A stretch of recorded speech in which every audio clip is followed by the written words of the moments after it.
Aleluia. Glória a Deus. Abra sua Bíblia comigo, queridos, no livro de Marcos, capítulo 4, no verso 35.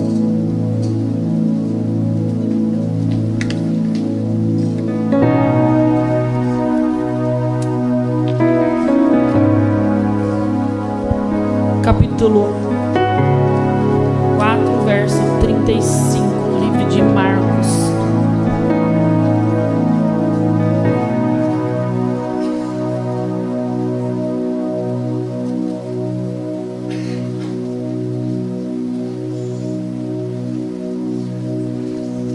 E diz assim: naquele dia, sendo já tarde, Jesus disse aos discípulos: vamos passar para outra margem.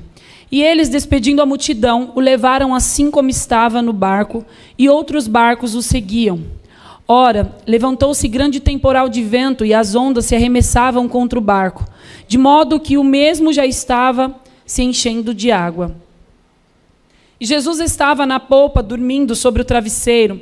Os discípulos o acordaram e lhe disseram: Mestre, o Senhor não importa que pereçamos? E ele, despertando, repreendeu o vento e disse ao mar: acalme-se, fique quieto. O vento se aquietou e tudo ficou calmo.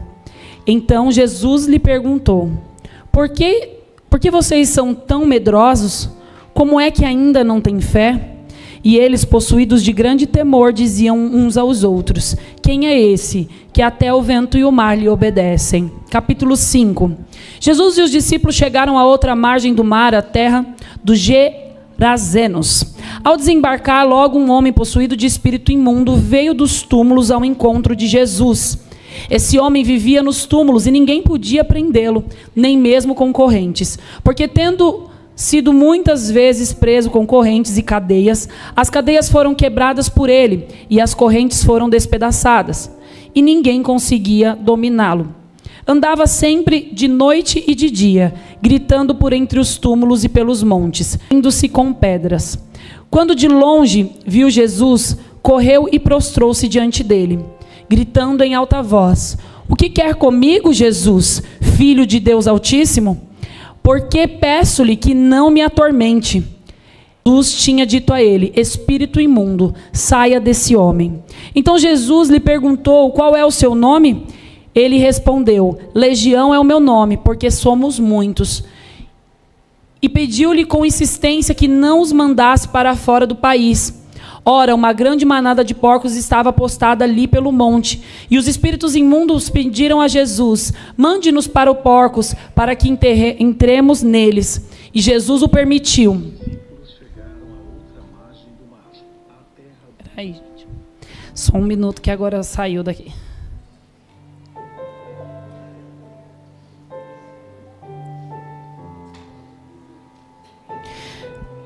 Então, saindo os espíritos imundos, verso 13, entraram nos porcos, e a manada, que era cerca de 2.000, precipitou-se desempenhadeiro abaixo, para dentro do mar, onde se afogaram. Os que tratavam os porcos fugiram e foram anunciá-lo à cidade e pelos campos. Então o povo saiu para ver o que tinha acontecido. Aproximando-se de Jesus, viram o endemoniado, o que antes estava dominado pela legião, assentado, vestido, em perfeito juízo, e temeram. Os que haviam presenciado os fatos contaram-lhe o que tinha acontecido ao endemoniado, e também falaram a respeito dos porcos. E começaram a pedir com insistência que Jesus se retirasse da terra deles. Quando Jesus estava entrando no barco, aqueles que antes estavam possuídos pelos demônios pediu com insistência que Jesus deixasse ficar com ele. Jesus, porém, não o permitiu. Ao contrário, ordenou-lhe: vá para sua casa, para os seus parentes, e conte-lhes tudo o que o Senhor fez por você e como teve compaixão de você. Então ele foi e começou a proclamar em Decápolis tudo o que Jesus lhe tinha feito, e todos se admiravam. Amém? Você pode se assentar aplaudindo a Jesus. Aleluia.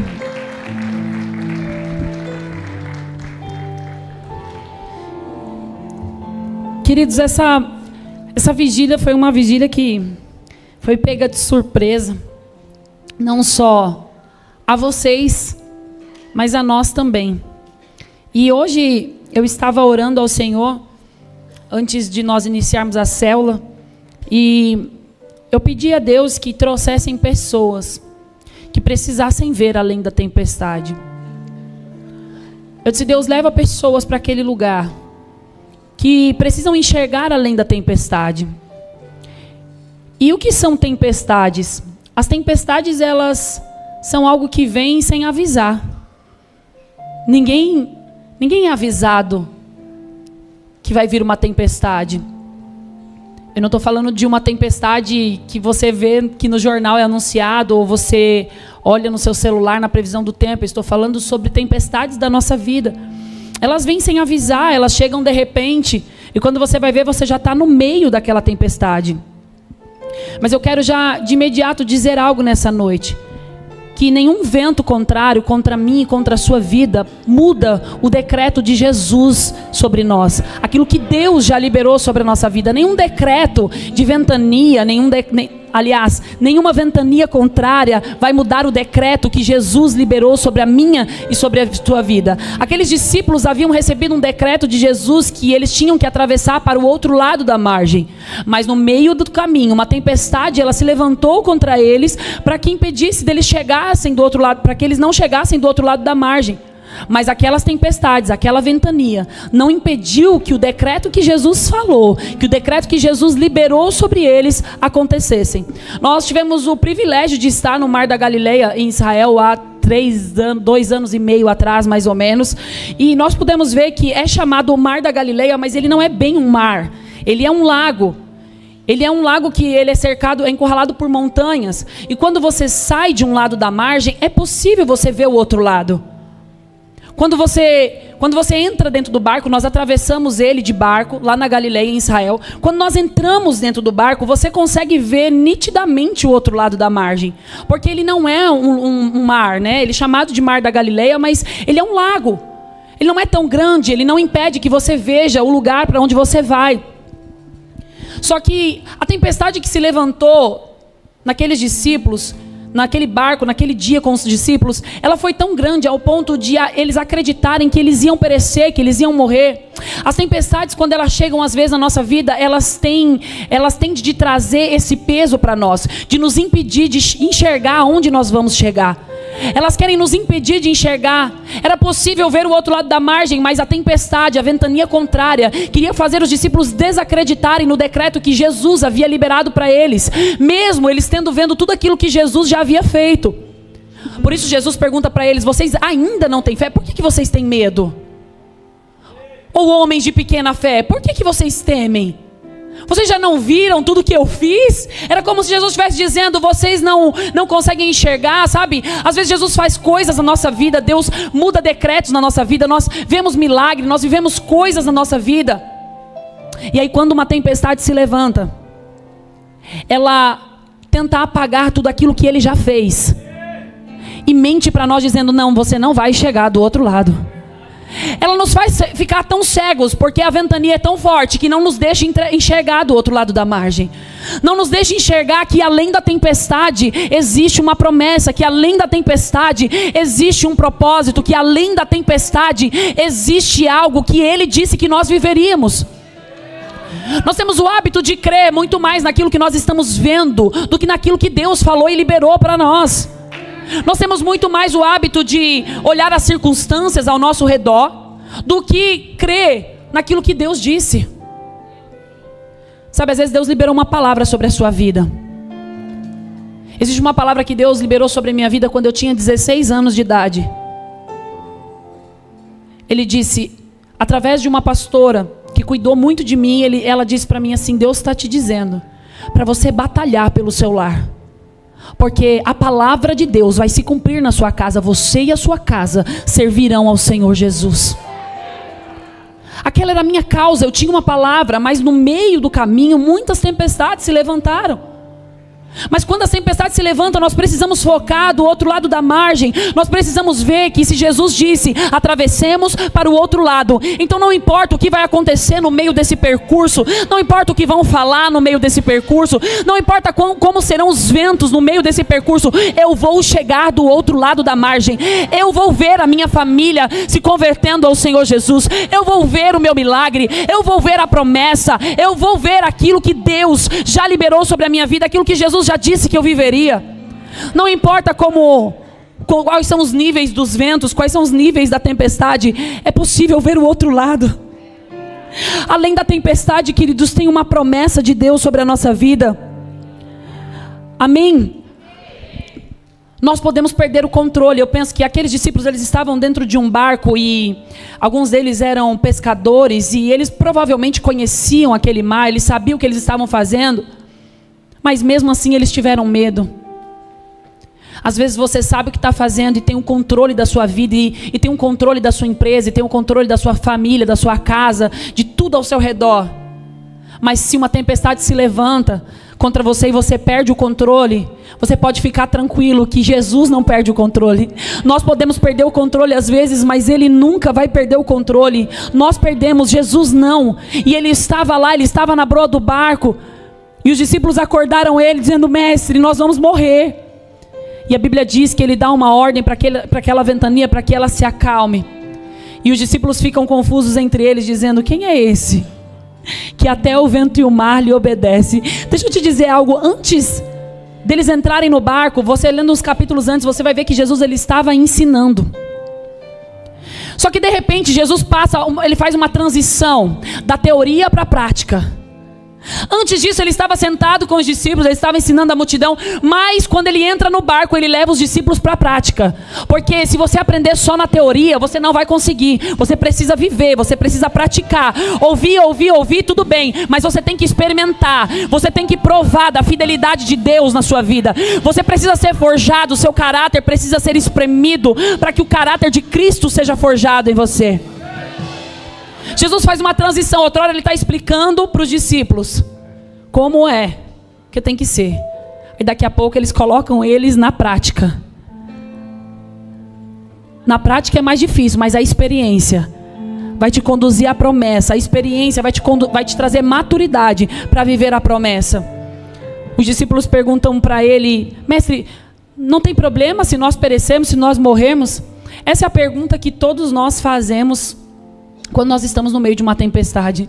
Senhor, não está vendo? O Senhor não está vendo o que eu estou passando? O Senhor não está vendo que está difícil? O Senhor não está vendo que estão falando de mim?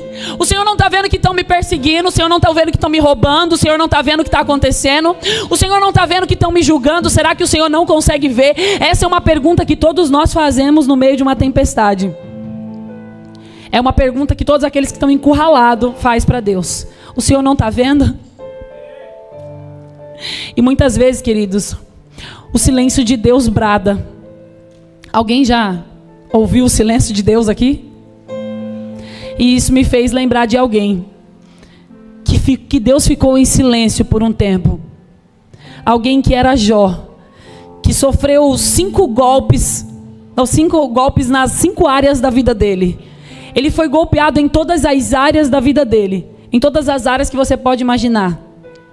Ele foi um homem piedoso, um homem rico, mas perdeu tudo. Foi um pai exemplar, mas sepultou seus filhos. Ele era saudável e pegou uma doença. No seu maior nível de desespero, a mulher de Jó diz para ele: amaldiçoa o seu Deus, e morre. Os seus amigos começaram a julgar ele, ficaram contra ele. E a Bíblia diz que a única coisa que Deus diz para Jó é por quê.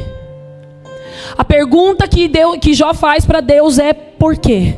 A Bíblia diz que 16 vezes ele pergunta para Deus por quê. E 16 vezes que ele pergunta, o silêncio de Deus brada de novo. 16 vezes Jó vendo tudo à sua volta sendo defraudado, tudo sendo perdido, tudo sendo arruinado. E ele pergunta: por que, Deus? E o silêncio de Deus continua na vida de Jó. A Bíblia diz que 34 vezes ele levantou queixas ao céu, e a resposta de Deus foi o silêncio. Será que você está preparado para isso? Jó estava no meio de uma tempestade. O vento bateu em todas as áreas da vida de Jó. Ele foi golpeado nas 5 áreas da vida dele. E quando ele tentava falar com Deus, Deus não respondia nada. Deus não respondia nada. Mas quando tudo na vida de Jó parecia estar perdido, quando ele estava no fundo do poço, algo inabalável estava dentro dele. Quando Jó parecia que ia a morrer mesmo, quando parecia que nada mais ia dar certo na vida de Jó, quando Jó se encontrava no meio da tempestade, no meio do furacão, algo dentro de Jó era inabalável. Algo dentro de Jó queimava. Algo dentro de Jó ardia. Uma chama existia dentro de Jó, porque a Bíblia diz que Jó diz assim: porque eu sei que o meu Redentor vive, e que por mim ou por fim ele se levantará, ou por minha causa ele se levantará. Havia algo dentro de Jó que, mesmo no meio de uma tempestade, mesmo vendo que tudo à sua volta não ia bom, Jó consegue enxergar além da tempestade. Ele sabe que tudo aquilo ali é passageiro. Ele conhece o Deus que ele vive. Está tudo dando errado, as pessoas foram embora, os amigos foram embora, a esposa foi embora, ele sepultou os filhos, ele estava doente, havia perdido todas as suas riquezas, todos os seus bens. Mas a Bíblia diz que ele diz: porque eu sei que o meu Redentor vive, e que por minha causa ele se levantará. Jó sabia o Deus que ele servia. Deixa eu te dizer algo, queridos: a paz não é a ausência da tempestade. A paz, ela não é uma ausência da tempestade. Paz é a confiança de que, apesar que eu esteja na tempestade, eu sei quem está no controle da minha vida. A paz não é você estar tranquilo. A paz é você estar no meio de uma tempestade, mas saber que Jesus não perde o controle nunca. Que Ele nunca, jamais vai perder o controle da minha e da tua vida.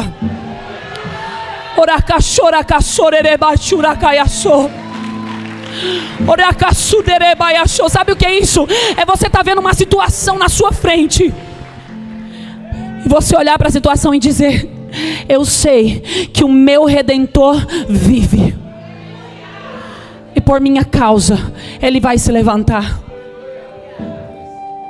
É você ter paz no meio de uma tempestade. É você dormir sem precisar de remédio.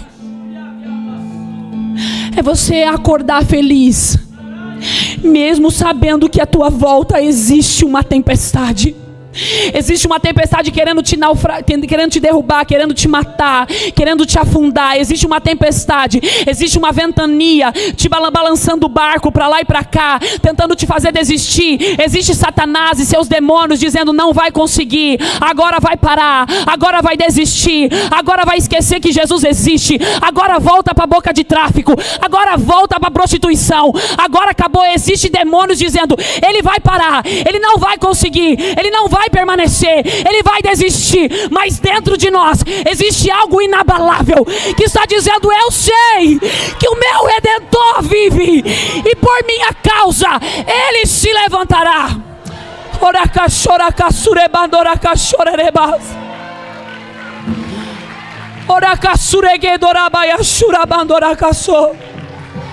A paz é a confiança de que eu estou no meio de uma tempestade, mas eu sei que Ele está no barco. Eu sei que eu posso perder o controle das coisas, mas Ele não. Ele não perde o controle, Ele nunca perdeu o controle. E Jó continua: eu bem sei que tudo podes, e que nenhum dos seus planos podem ser frustrados. Jó estava olhando para além da tempestade, estava tudo dando errado, mas eu sei que o Senhor tudo podes, e que nenhum dos seus planos podem ser frustrados. Nenhum dos planos dele pode ser frustrado. Nenhuma tempestade pode afogar aquilo que Deus te prometeu, aquilo que Deus liberou para você. Nós precisamos olhar além da tempestade. Quando Jó olha para além da tempestade, e ele chega do outro lado, ele diz: eu te conhecia só de ouvir falar, mas agora os meus olhos te veem. Eu te conhecia porque eu escutava alguém pregar para mim, mas quando eu me converti, quando eu enfrentei as tempestades, agora eu te conheço, porque os meus olhos te veem. Quando aqueles discípulos atravessam para o outro lado da margem, queridos, quando Jesus pisa o pé ali, aquele endemoniado está lá, cheio de legião, vivendo como escravo de Satanás. A Bíblia diz que Jesus expulsa, como nós lemos aqui, aqueles demônios, eles vão para a manada de porcos, e aquele endemoniado é liberto. Mas nós lemos também que o pessoal da cidade, algumas pessoas ficaram revoltadas e pediram que Jesus se retirasse de lá, porque eles tiveram medo daquilo que Jesus tinha feito na vida daquelas pessoas. Deixa eu te dizer algo: existem pessoas que vão olhar para você e vão ter medo daquilo que Jesus vai fazer na sua vida. Existem pessoas que vão olhar para aquilo que Jesus vai fazer na sua vida e vão dizer: eu vou sair de perto, porque isso aí está muito estranho, eu não estou entendendo nada. O que é que está acontecendo? Antes andava igual um demoniado, vivia sem roupa, andando dentro de um cemitério, mas agora está com vestes limpas, está sentado, está falando. Antes andava na boca de tráfico, vivia no meio da prostituição, andava no meio das baladas, mas agora casou, agora tem filhos, agora a família toda serve a Jesus, agora a empresa vai dando tudo certo, as coisas vão bem. As pessoas vão olhar e vão dizer: o quê? O que é que está acontecendo? Eles tiveram medo do que aconteceu na vida daquele homem, ao invés de celebrar, porque aquele homem ia parar de perturbar. Não. Eu penso isso às vezes, quando eu me converti, nós fazíamos culto na minha casa, fazíamos célula e ficávamos lá com os jovens, e sempre tinha um vizinho abençoado e chamava a polícia, queria que parasse. Sempre, todo lugar, na verdade, não só na minha casa, mas todo lugar que a gente causava um alvoroço, né? Porque é assim que nós somos, e é assim que tem que ser. E nós causamos um alvoroço, onde nós chegávamos e sempre polícia. Mas é engraçado que antes não. Se fosse um baile funk que nós colocávamos, ninguém falava nada, ninguém ligava. Quando nós começamos os cultos na garagem da Andréia e do Rogério, os diáconos, algumas pessoas que moravam nos prédios da frente jogavam ovos lá embaixo. Tá aqui, os mais antigos não me deixam mentir, mas eles faziam resenha lá na casa do Vini muito antes, não é, Vini? Muito antes do culto havia resenha lá. Jogaram ovos lá em vocês? Tem gente que gosta dos gadarenos na cidade, não é possível. Ao invés de ficar feliz, ao invés daquele povo ficar feliz que aquele homem havia sido liberto, não. Eles acham ruim que aquele homem foi liberto, eles ficam com medo. Sabe por quê? Porque uma pessoa liberta, uma pessoa restaurada, uma pessoa que Jesus um dia tocou, ela pode causar um alvoroço.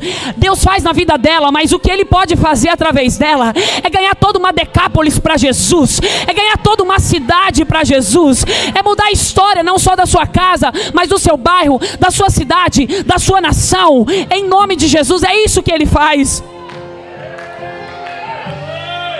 Aconteceu isso quando nós viemos para esse salão. Fomos bombardeados no Instagram, no YouTube, os vizinhos xingando, nós não tínhamos o forro ainda, os vizinhos xingando, metralhando, nós tivemos que bloquear os comentários do Instagram, reclamando, porque nós estávamos fazendo o culto aqui. E aí um vizinho abençoado chamou o apóstolo no Instagram e começou a falar para ele, umas palavras bem bonitas, né? Graças a Deus, falando do que a igreja estava causando aqui. E o Jonatas respondeu para ele que nós estávamos já há um tempo nesse bairro, ganhando vidas para Jesus, tirando os drogados das bocas de tráfico, tirando as prostitutas das ruas, cuidando das pessoas, restaurando as famílias, entregando cesta básica, fazendo social nas ruas. Já estávamos há um tempo aqui na Vila Matilde fazendo esse trabalho. Aí ele foi além, né? E não se preocupa não, porque o barulho não vai mais te perturbar, porque eu vendi o meu carro e nós vamos colocar o teto, o forro na igreja para que você não seja incomodado. Só que esse cara deveria estar agradecendo, porque as pessoas que estão aqui hoje, que outrora roubavam, traficavam, poderia ser o ladrão que ia pular na casa dele, que ia roubar o carro dele, mas elas estão aqui hoje adorando a Jesus. Ele não consegue ver isso, sabe por quê? Porque o que eles veem é o alvoroço que nós estamos causando, o que eles veem é o barulho que nós estamos fazendo, e nós vamos continuar fazendo. Nós não vamos parar. Sabe por quê? Porque os projetos fora da igreja estão expandindo. Os projetos para fazer fora da igreja, eles estão indo mais além. Nós estamos em uma reunião segunda-feira com algumas membros aqui da igreja, porque quando Deus me entregou esse nome, Mulheres de Eclésia, foi em um culto onde o pastor Cleito da IAPSED estava ministrando aqui. Eu estava sentada no meu lugar e ele estava pregando uma palavra. E nós estávamos eu estava fazendo um trabalho da faculdade numa comunidade, e sentada ali, prestando atenção na palavra, Deus usou a vida do pastor Cleito e começou a pregar sobre eclésia, e começou a dizer o que era, o que significava eclésia, e aquilo martelava no meu coração: eclésia, eclésia. Eu fui dormir, eu não conseguia dormir, eu revirava no travesseiro à noite e pensava: eclésia, eclésia, chamados para fora, uma igreja fora da igreja, uma igreja que não fica entre quatro paredes, mas uma igreja que se movimenta fora da igreja. E naquele dia, naquela madrugada, foi que Deus me deu esse nome, Mulheres de Eclésia. Nós começamos na comunidade e por um tempo nós paramos da comunidade e trouxemos o culto para dentro da igreja uma vez por mês como um tema, Mulheres de Eclésia, atraindo muitas mulheres aqui. Glória a Deus por isso. Graças a Deus, cultos que as cadeiras acabam, a maioria deles as cadeiras acabam. Mas aí nós não paramos de orar. E eu sempre nas minhas orações ia para Deus: Senhor, nos leva para os presídios femininos, nos leva para os prostíbulos, nos leva para os hospitais, nos leva como mulheres de eclésia, como alguém que foi chamado para fora, para outros lugares, para as clínicas de reabilitação, para as clínicas psiquiátricas. Nos leva, Senhor, para os lugares aonde ninguém quer ir. Mas levanta pessoas que estejam com o coração ardendo para viver esse chamado, para viver isso. Levanta pessoas que estejam com o coração assim. E aí junta um povo e diz: pastor, a gente precisa de um tempo de mesa, porque a gente quer fazer alguma coisa diferente. E na mesa a advogada já puxou tudo: como entra no presídio, como é que faz para chegar lá, como que nós vamos ter acesso. Ela já está entrando com um pedido de documentação para nós acessarmos o primeiro presídio feminino aqui na onde que é? Onde que é? Em Franco da Rocha, e eu creio em nome de Jesus que toda a papelada vai dar certo, e tudo aquilo que estiver impedindo vai ser quebrado, em nome de Jesus. Nós vamos acessar esses presídios, ou seja, nós estamos expandindo o alvoroço que nós começamos dentro de uma garagem, nós estamos expandindo esse alvoroço para toda a Vila Matilde. Agora nós estamos indo também para outros lugares, como os presídios, como as clínicas de reabilitação, como as clínicas psiquiátricas, os hospitais. Nós vamos invadir os prostíbulos, nós vamos entrar e resgatar essas mulheres de dentro desses lugares e trazê-las para o lugar da presença de Deus. O alvoroço não vai parar aqui. Nós não vamos parar até nós virarmos São Paulo de ponta cabeça. Até sair no jornal assim: aconteceu alguma coisa na rua Joaquim Marra, número 893. As pessoas estão queimando. Tem gente gritando, cantando, caindo, girando. Há um povo sedento naquele lugar. Alguma coisa está acontecendo na Igreja Azul. Eles chegaram nos presídios, eles chegaram nos hospitais, eles chegaram nas comunidades, eles chegaram em Alphaville, eles chegaram nas mansões, em todas as esferas, em todos os lugares, em todos os territórios. Haverá um de nós pregando a palavra de Deus e causando um alvoroço aonde nós chegarmos. Nós entraremos em lugares aonde as pessoas não querem entrar para pregar a palavra de Deus, e aos lugares que as pessoas querem entrar, que são as mansões, as casas bonitas, as pessoas que têm dinheiro. Nós também vamos entrar lá. Mas nós não vamos falar de dinheiro. Nós vamos falar de uma prosperidade que pessoas que têm dinheiro não conhecem. As pessoas que têm dinheiro e não têm Cristo não conhecem. É dessa prosperidade que nós vamos falar. Nós vamos causar um alvoroço onde nós chegarmos. Por quê, pastora? Porque nós aprendemos a que Jesus está conosco na tempestade. Aprendemos a ver além da tempestade. Aprendemos a nos apegar na palavra que Ele liberou sobre nós. A Bíblia diz que Deus restitui a Jó tudo aquilo que foi roubado.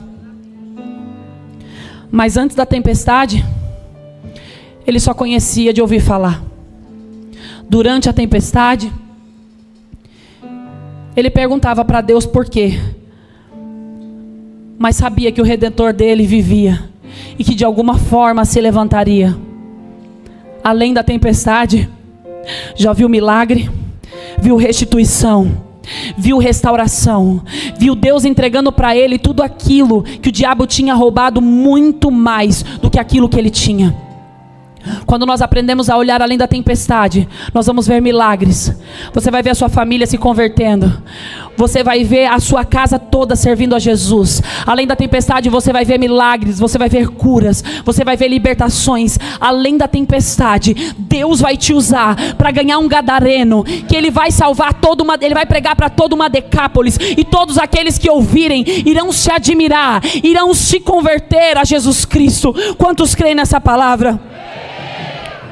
Você vai dizer: eu só ouvia sobre milagre, mas agora eu vivo o milagre. Eu só ouvia sobre restauração, agora eu vivo a restauração. Eu ouvia sobre sonhos restaurados, agora eu vivo sonhos restaurados. Eu vivia além da tempestade. Os meus olhos te veem, Senhor. Além da tempestade eu posso te ver, eu posso te contemplar, eu posso enxergar a tua promessa se cumprindo na minha vida e na minha casa. Quantos creem nisso? Coloque-se de pé, por favor.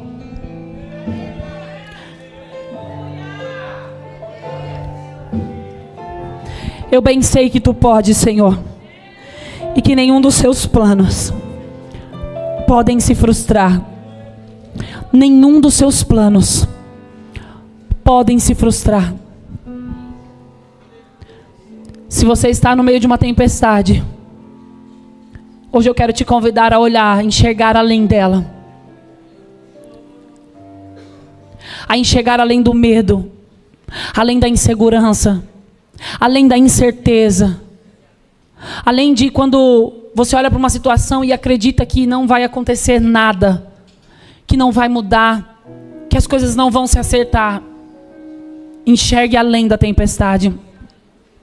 Há uma promessa te esperando, há um propósito lindo para viver. O que eu preciso fazer, pastora? Eu não posso parar na tempestade, eu preciso olhar além dela. Meu Deus, pastora, mas tá tão difícil. O vento balançou meu barco. Não tem problema, eu posso ver o outro lado da margem. Mas a perseguição tá grande, não tem problema, eu posso ver o outro lado da margem. Mas estão me caluniando, estão me difamando, não tem problema. Eu não vivo para as pessoas, eu vivo por causa dele. Eu não me importo com a opinião das pessoas, eu me importo com a opinião dele. E a opinião dele sobre mim, o decreto dele sobre mim é: atravessem para o outro lado da margem. Mas espera aí, estão me perseguindo. Atravessem para o outro lado da margem. Mas eu tomei um desfalque financeiro. Atravesse para o outro lado da margem. Mas a minha família está tudo piorando dentro de casa. Atravesse para o outro lado da margem. As coisas não estão dando certo. Atravesse para o outro lado da margem. Há uma palavra de Deus liberada sobre a nossa vida. Atravesse para o outro lado da margem. A tempestade não vai te matar, diga amém. Fala comigo: a tempestade não vai me matar, ela não vai me paralisar, ela vai me aperfeiçoar para eu chegar do outro lado. É isso que a tempestade vai fazer conosco. Ela vai nos levar para o propósito. Ela vai nos conduzir para o propósito. E no meio da tempestade, adore ao Senhor. Para que depois da tempestade, para que além da tempestade, você não conheça Ele só de ouvir falar, mas você o conheça dos teus olhos verem.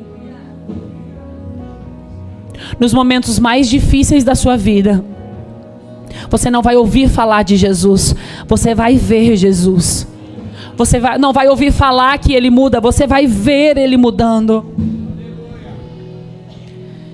Creia, queridos, que os processos, as tempestades, primeiro que elas têm prazo de validade e elas não são eternas, elas vão acabar. Você tem uma palavra para vencer.